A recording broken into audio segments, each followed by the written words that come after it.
Imagine this. You're sitting in a packed stadium, tens of thousands of people, heat, noise, energy.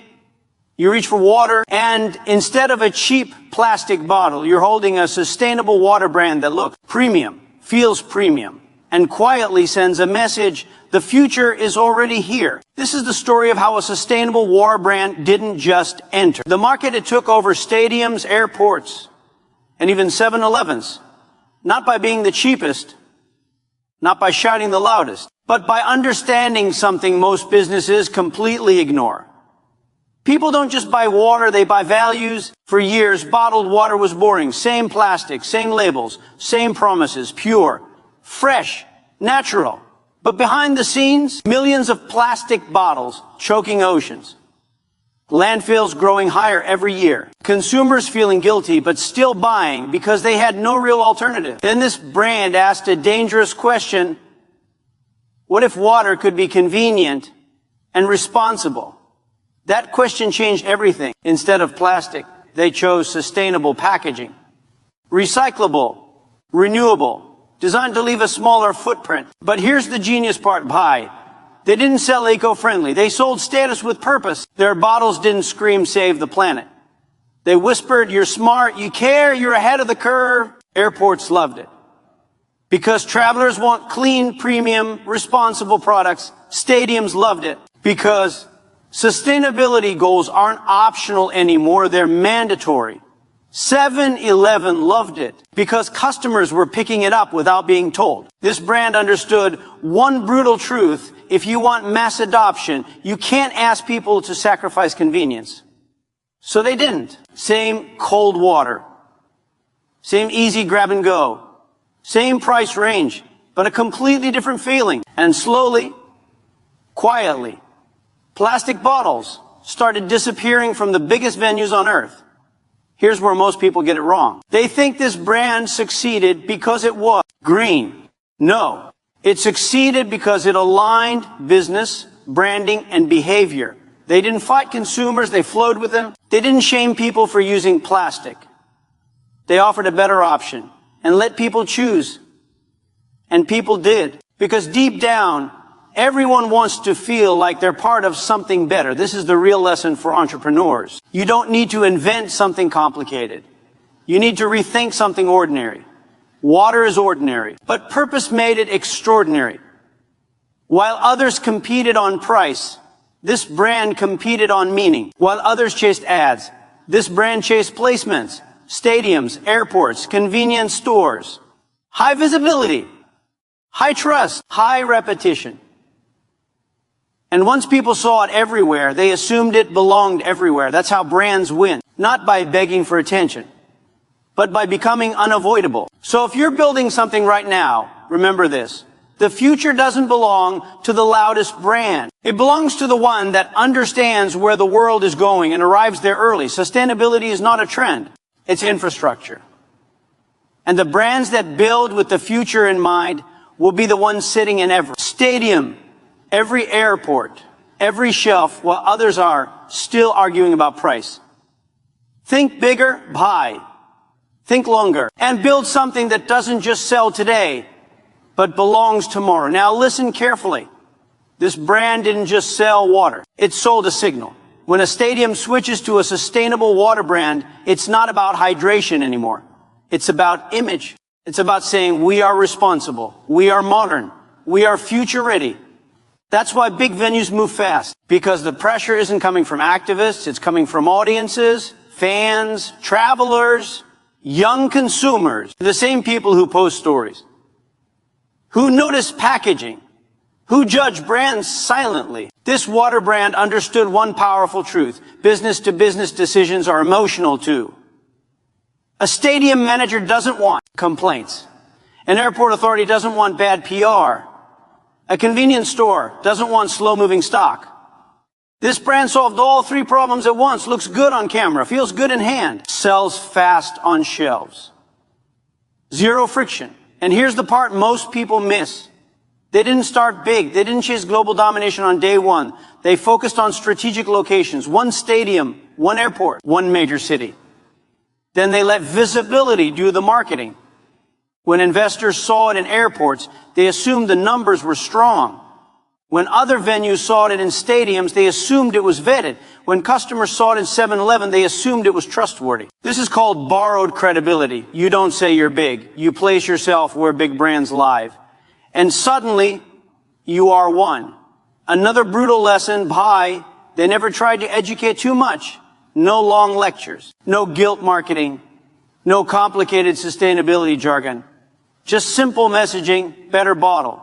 Sing great water, smarter choice. That's it. Because the human brain is lazy. If something requires thinking, it loses. This brand made the right choice feel automatic. And once habits are formed, they're almost impossible to break. Now zoom out. This isn't just a water story. This is a playbook. You can apply this to food, clothing, tech, services, digital products, anywhere people already buy something. Don't fight behavior. Upgrade it. Don't shame the past. Design the future. And most importantly, distribution beats perfection. The best product nobody sees is dead. This brand didn't wait to be perfect. It waited to be present. Every sip became a reminder. Every bottle became a billboard. And slowly, silently, the market shifted. So if you feel small right now, good. Because every dominant brand once started with one shelf, one location, one yes. Your job isn't to conquer the world. Your job is to place yourself where the world already is. Do that consistently, and one day people will say, suddenly, this brand is everywhere. No, it wasn't sudden. It was strategic. Keep building. Buy. The future is watching. Now here's the part that separates dreamers from builders. This brand understood timing. They didn't go sustainable when it was safe. They went sustainable when it was slightly uncomfortable.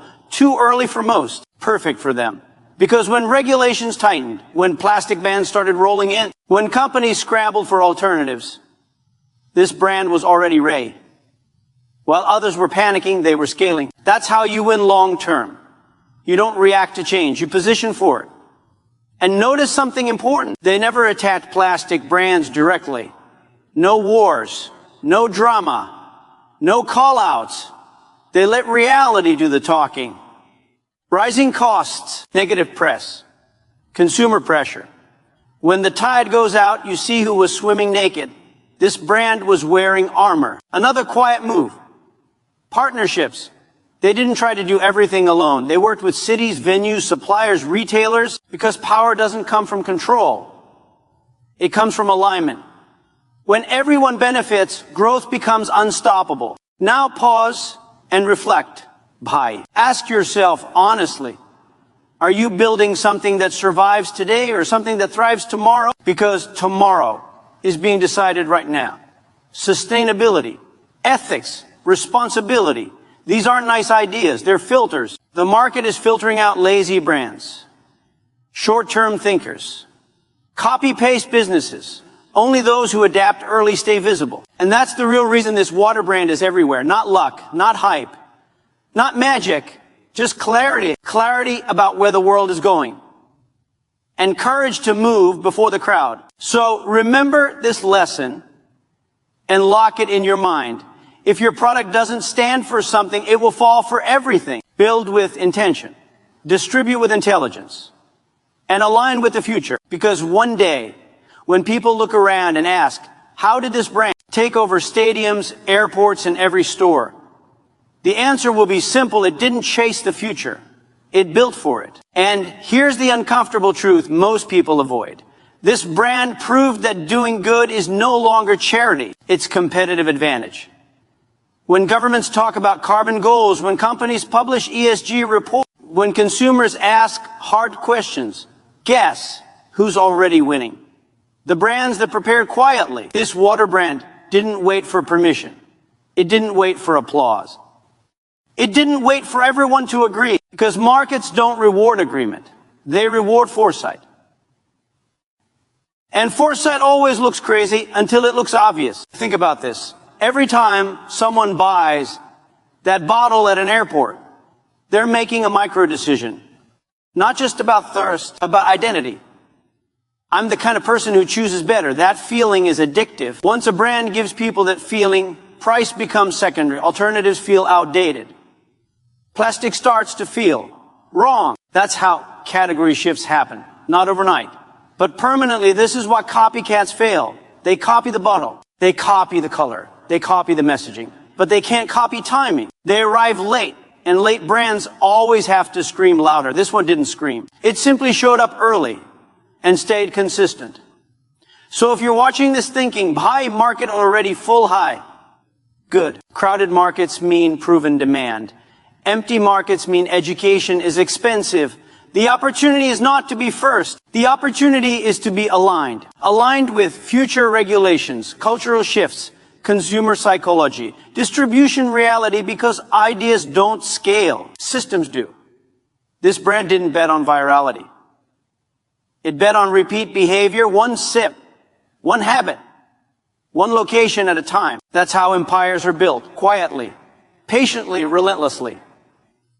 So whatever you're building, content, business, brand, channel, ask yourself this final question.